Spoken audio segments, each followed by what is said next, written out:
My name is Dr. Kerstin and I'm a reader in social and spatial networks at the Bartlett School of Architecture.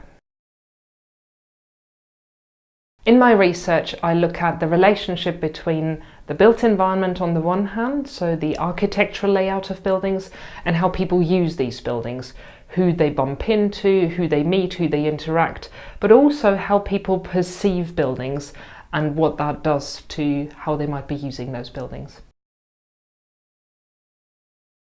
It's quite interesting that in a lot of architectural discourse or in architectural debate, we don't quite look at the users of buildings. So aesthetics are often in the foreground. And what I'm interested in is the interplay between how buildings are designed and how users use these buildings. And having better designed buildings is clearly important to have buildings that people enjoy, have buildings that people can do their best work in, or that contribute to students doing better learning.